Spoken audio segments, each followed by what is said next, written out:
ఈ ప్రతిష్టాత్మక ప్రాజెక్టును ఈపీసీ విధానంలో నిర్మించే బాధ్యతను తెలంగాణ ప్రభుత్వం మేఘా ఇంజనీరింగ్ అండ్ ఇన్ఫ్రాస్ట్రక్చర్స్ లిమిటెడ్కి అప్పగించింది. సివిల్ నిర్మాణాలతో పాటు మెకానికల్, ఎలక్ట్రికల్, ప్లంబింగ్ వ్యవస్థలు, ఆధునిక వైద్య పరికరాలు, అత్యాధునిక సాంకేతిక సదుపాయాలను ఎంఈఐఎల్ సమకూర్చింది. ఆసుపత్రిని ప్రభుత్వం 3 ప్రధాన బ్లాకులుగా నిర్మించింది.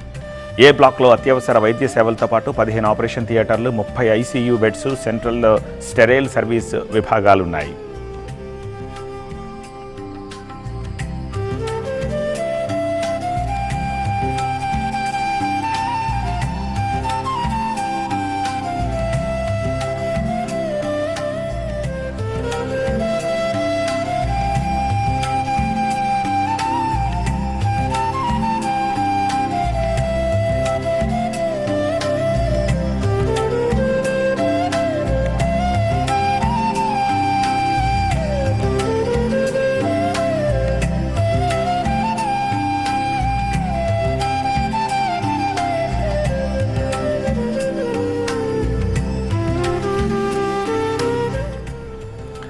ముఖ్యమంత్రికి అధికారులు ప్రతిదీ ఎక్స్ప్లెయిన్ చేస్తున్న దృశ్యాలని చూస్తున్నాము. అలాగే రైట్ సైడ్ విజువల్స్లో సుందర దృశ్యాలు, డ్రోన్ కెమెరాలతోటి నిక్షిప్తమైన సుందర దృశ్యాలు, హాస్పిటల్ లోపలి ఇన్ఫ్రాస్ట్రక్చర్ని కూడా చూస్తున్నాము.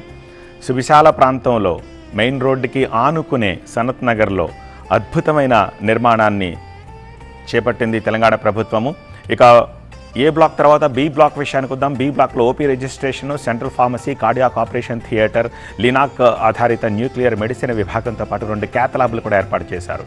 సి బ్లాక్లో రేడియాలజీ, ప్యాథాలజీ ల్యాబులతో పాటు సాధారణ, ప్రైవేట్ వార్డులు, వీఐపీ సూట్స్ కూడా ఉంటాయి.